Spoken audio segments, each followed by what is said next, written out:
Vin. I'm Sori. That's Saltu. And Jim Root and Waxy. Sadly, there's no more Harry because Vin wanted him out. So now he's gonna go in our bedroom with us. Shout out to the big homie Chris Culp. Zoe got this for me for my birthday. Yeah, time. I unearthed it in the basement. Kids were very excited about that. Yeah. So Put him right here. here we I are. don't see him. Seventh son of a seventh son. Shout out to the big homie Chris Culp for the salt thingy, sir. This should be interesting. It says it said on the instructions. Statements are only for educational purposes, and this product is not a replacement for your family doctor. Good thing it clarified because I was about to cancel all my Right, all of appointments our with my appointments for the baby. Yeah. Is this the one at 1080p? Yeah. It's going by All pretty right, quickly. babe, let's focus. It's only 9 minutes. Okay. All right. You ready for this? Seven. I'm actually, somebody said something about, you're not a fan of Maiden. I wasn't a fan of the very, very first Maiden song we did. Yeah. But I love them otherwise. I love their live shows. Why do you always bring up the negative things people say? You're not a hero. Well, it's our progression, it's our growth. Oh. This Hey, one, you know what I was that was thinking a would be positive fun? one because we've grown a lot. There's some bands we don't like and we just don't like them. Yeah. And I don't think we'll ever like them. But then there's other bands where we were like, I don't understand this. Why is all this hype? And then after we listen to it after a while, it's like, okay. It becomes more clear. So, Honey, do you think that we could do, do you remember the Dear Abby column? Yeah. I always loved reading those. Do you think that we could do something like that on our channel? Dear Vin and Sori? And like before each video we read one of those and answer it? Or you could even be a sideshow. But I think that would be really fun because asking you questions is really fun. I think I should get the questions and read them to you and you can give the advice. all right, we'll do a Dear Vin and Sori. Yeah. So if you have a question that you want to ask, email us, vinandsori@gmail.com, and then just put Dear Vin and Sori in the in the title, in the subject. Oh man, this is gonna be so fun. Hey, we can't say we're gonna get to everybody's. I'm gonna pick them at random. The views and opinions expressed on vinandsori.com do not necessarily reflect the ideas and opinions of Vin and Sori Limited. Viewer discretion is advised. All right, seventh son of a seventh son. Let's do it. And go.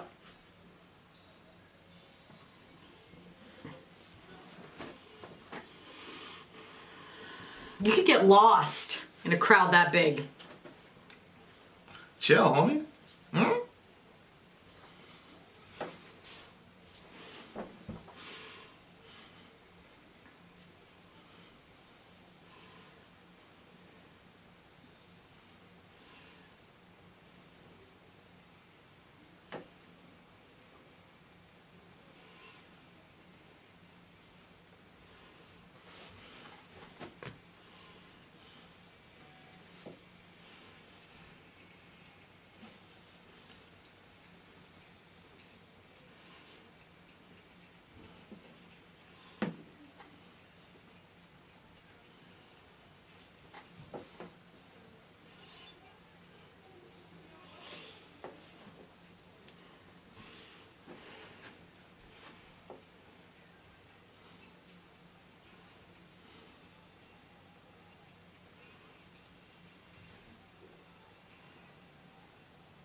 shit. Are you hearing this shit?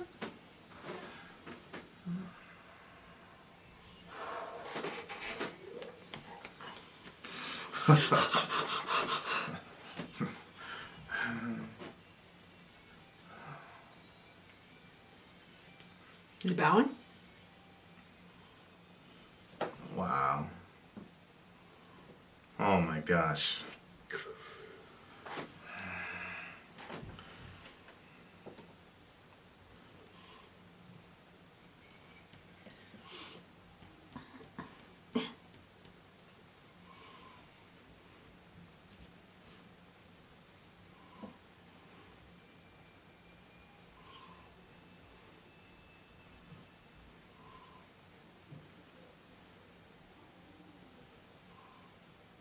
Ooh.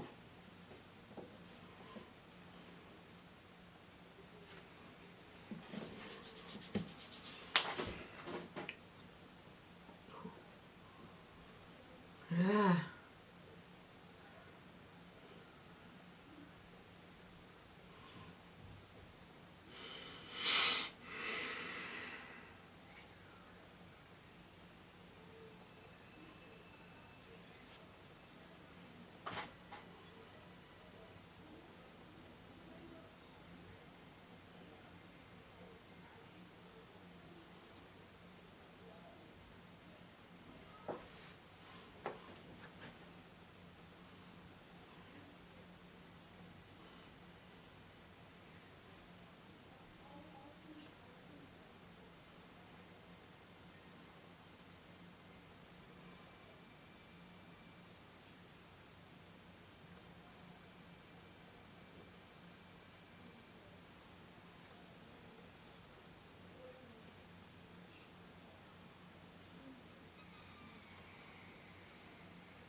Oh.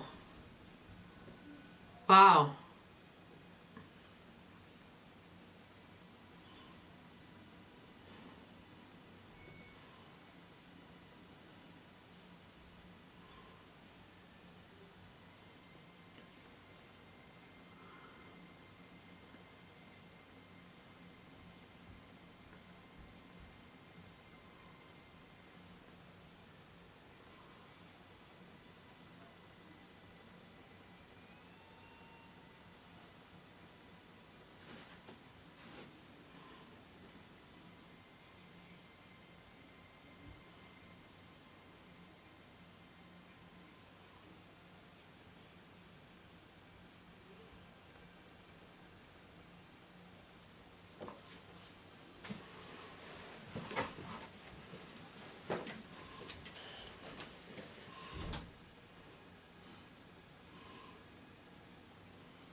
Look.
Where they ended that time. Wow. Shut up! Shut up! Shut up to what? I don't know. Every band on the planet. That guy, man, he hit that note at the end. Yo. Go back to that pot. Go back to the pot. Go God. back to the pot. Here, you find it. Where he was. Yeah, it's way back here. Way back, way back, way back, way back. I was way like, back, way back. Go back to where he was singing. Wait. I'll get it. I'll get it. The plebeian. That instrument. There it is right there. You don't even know what a plebeian is. It's an insult. No, it's not. What is it? Just because Dorian says It's like an a insult. commoner or something, right? Yeah, exactly.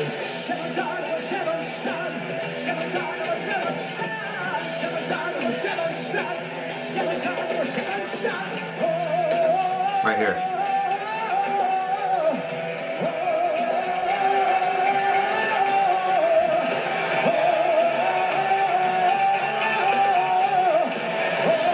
This is the shit that you went up fucking mountains with and shit. Right here.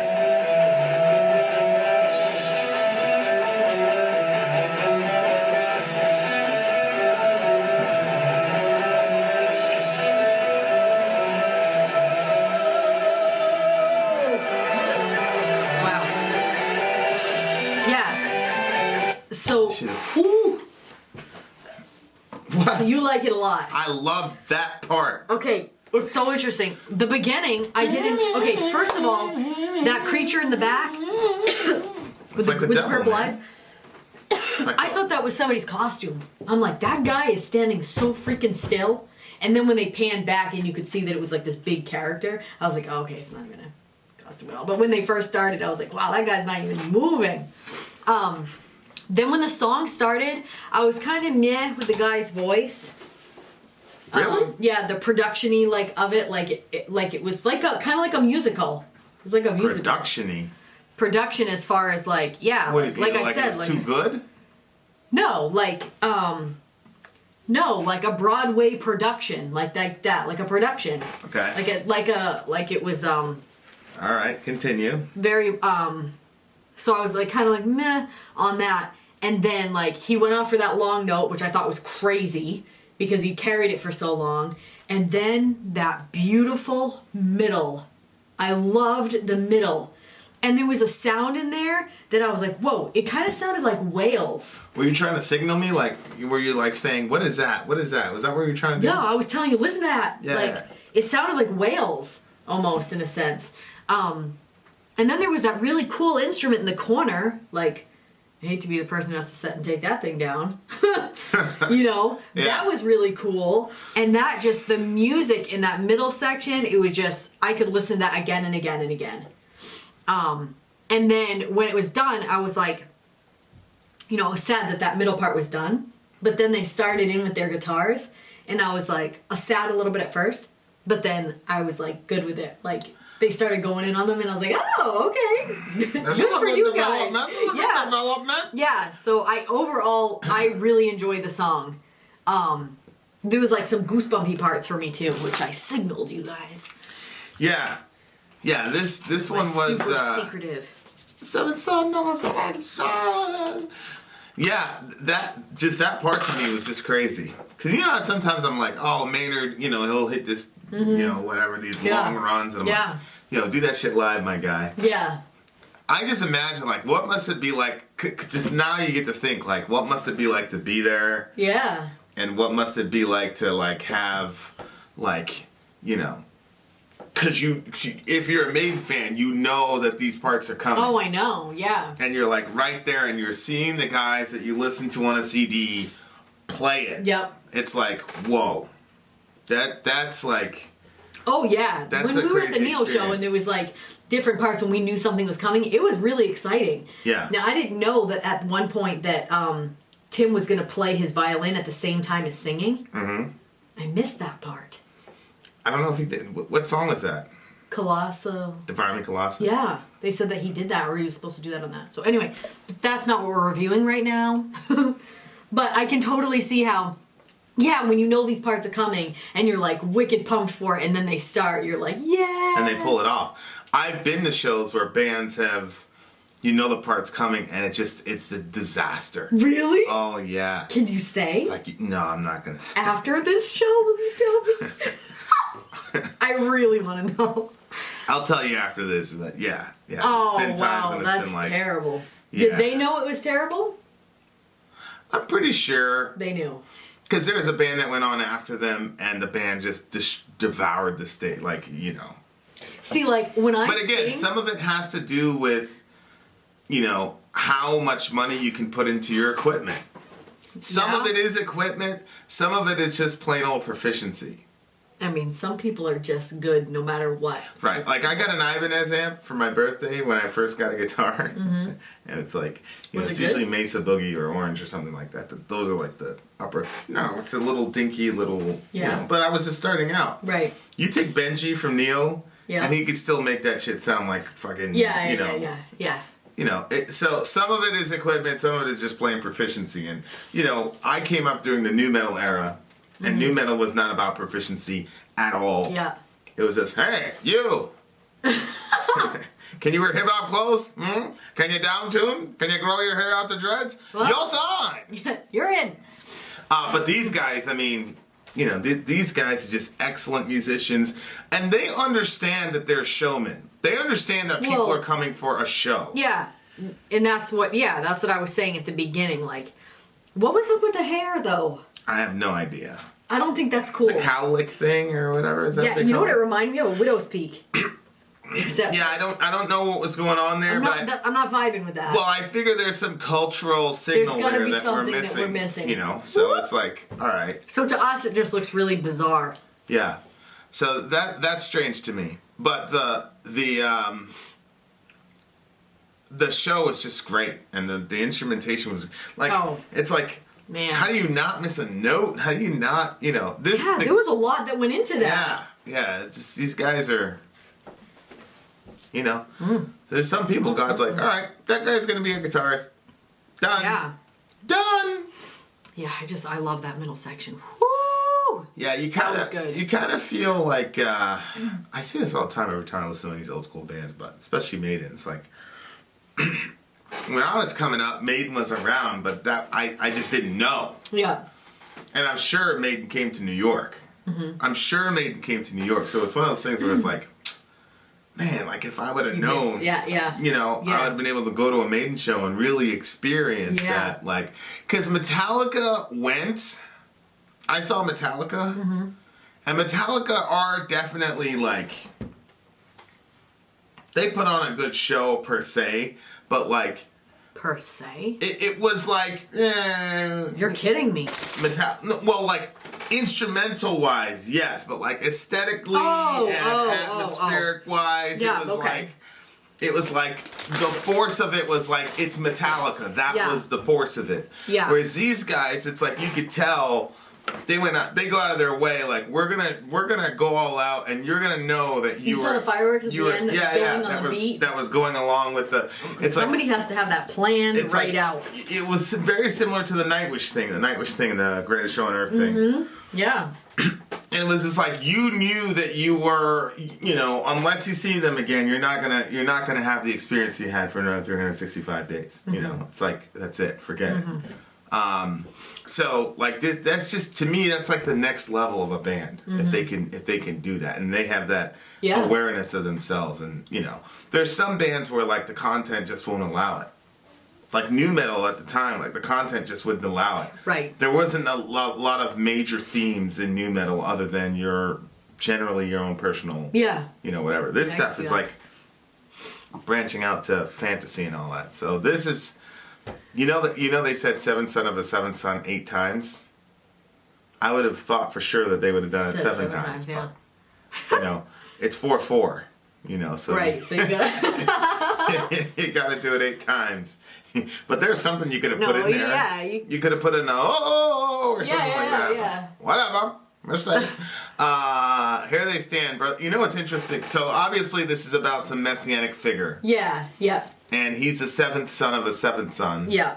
Which is interesting. I'm pretty sure I was listening to this old thing with Malcolm X and I guess the Nation of Islam. They're very big on numerology.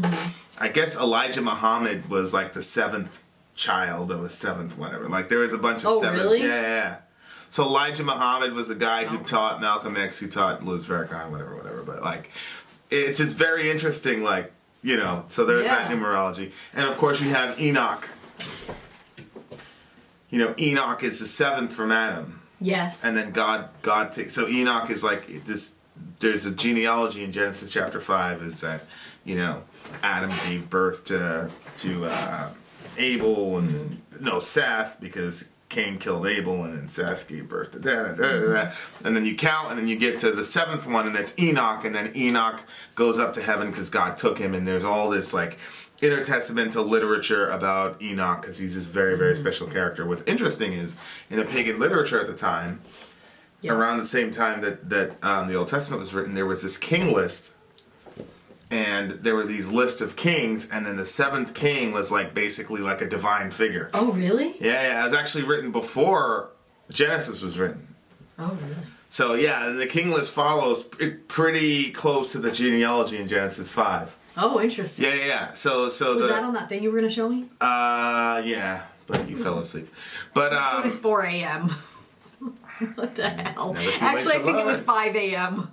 Hey, if you didn't want to know about intertestamental binitarianism, then that's for you. I'm making a baby.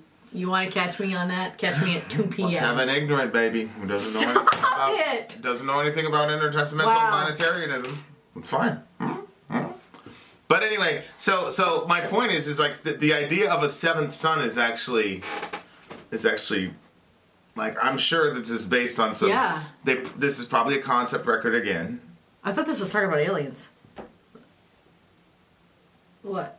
I mean, that thing looked like an alien in the background. Well, excuse me, some other planet. There's a character in comics that I think his name is the Watcher, actually.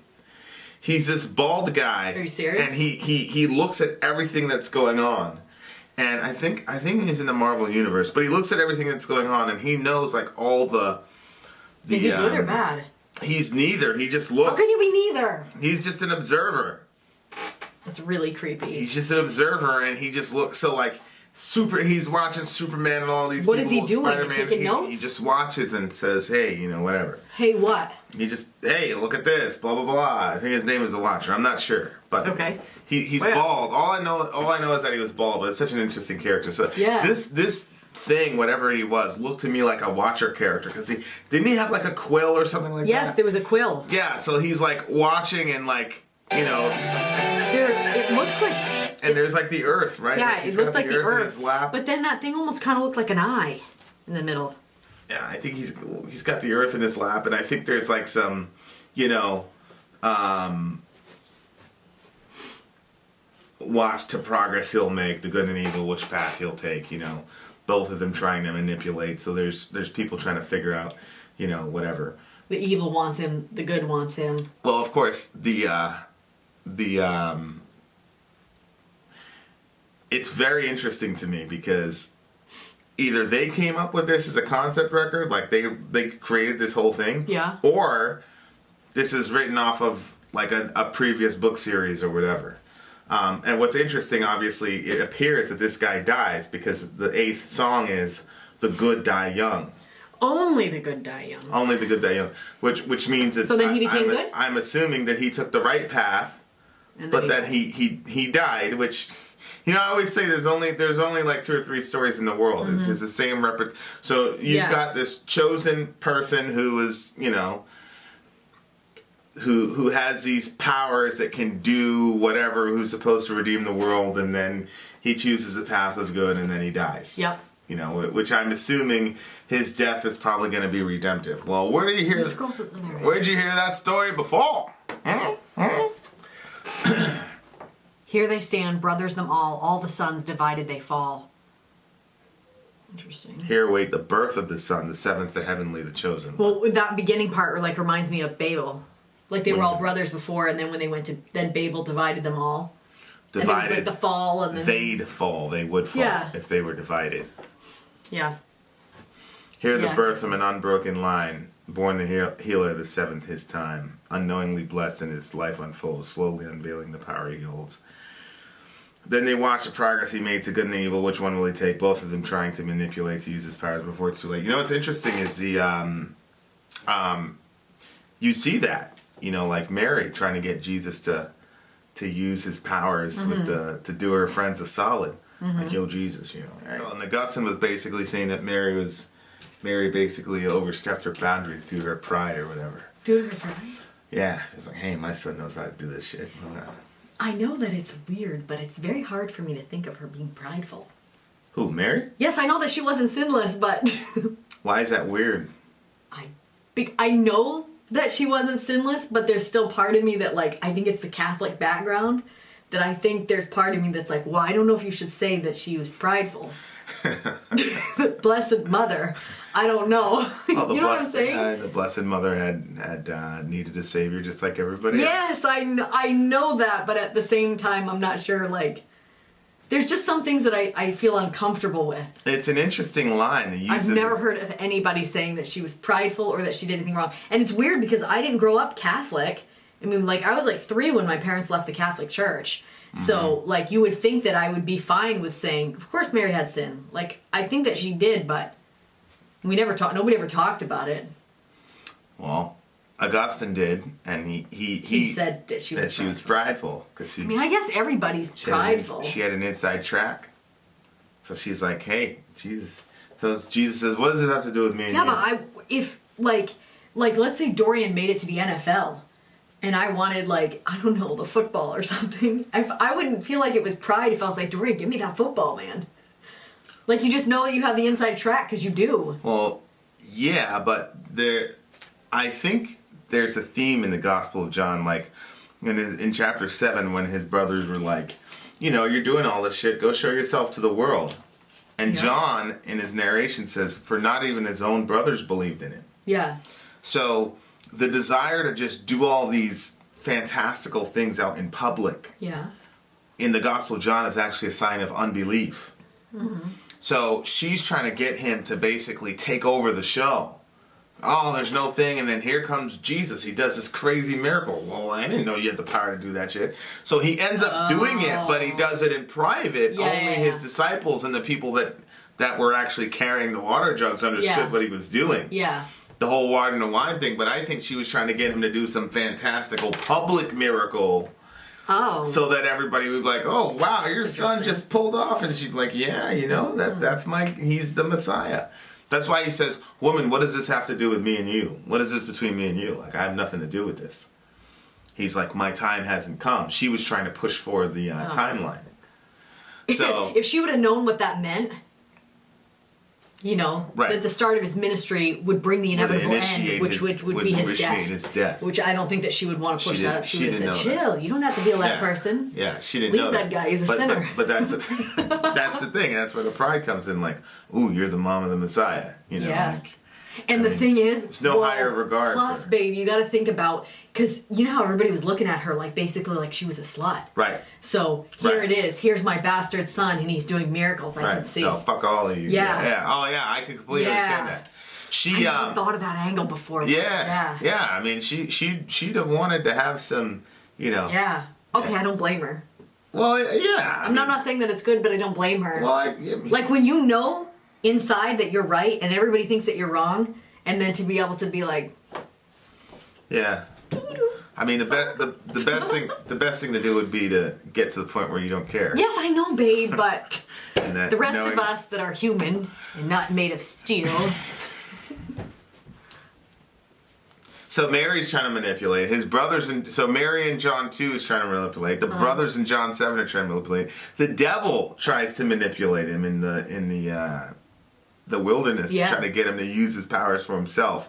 Matthew 4, probably. Yep. So it's like, it's kind of the similar path to Jesus, you know. It's like, here's another public service announcement I have to make for people. I know that this is a concept record or some book that has nothing to do with Jesus. I know that. What I'm saying is there are some interesting parallels. This way people can save space and go, oh, this has nothing to do. Baby, no, they're not going to do that. They're still going to say it. You should just stop addressing those people. You'll end up turning into one of those bitter YouTubers. Maybe I'll have Dirk. I'll stick Dirk on him.